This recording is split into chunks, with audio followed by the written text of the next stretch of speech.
Bismillah ar-Rahman ar-Rahim. Assalamu alaikum wa rahmatullahi wa barakatuh. Welcome back to the One Word series where we discuss the impact of a single word on the Quran. So today's verse, inshallah, is from Surah Mûcadele, verse number 19, where Allah subhanahu wa ta'ala, He says, إِسْتَحْوَذَ عَلَيْهِمُ الشَّيْطَانُ فَأَنْسَاهُمْ ذِكْرَ اللَّهِ.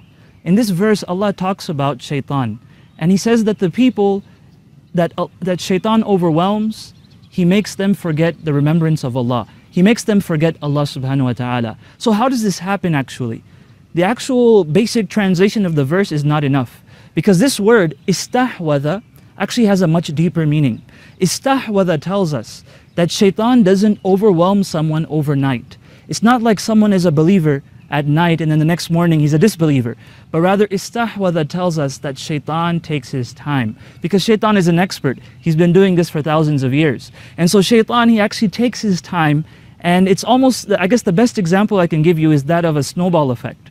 Where a person, he has a snowball, and he rolls the snowball down the hill until it gets bigger and bigger and bigger, and it gets so big eventually that any obstacles that are in its path, it overwhelms them.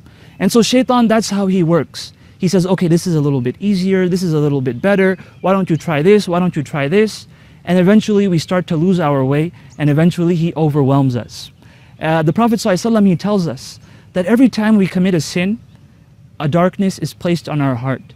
And as we continue to sin, then this darkness increases until our entire heart is engulfed by this darkness. And so that's exactly the work of Shaitan, that he works slowly, but he gets there eventually if you let him. So Allah subhanahu wa ta'ala, He tells us in this verse that we have to be careful of the plan of Shaitan, and we have to be careful of what he does. If we can understand what he does, then we can understand what we need to do better. And so I ask Allah subhanahu wa ta'ala that He helps us and He protects us from Shaitan. And I ask Allah subhanahu wa ta'ala that He gives us a deeper understanding and appreciation for every single word in the Quran. Jazakumullahu khair. Wassalamu alaikum wa rahmatullahi wa barakatuh.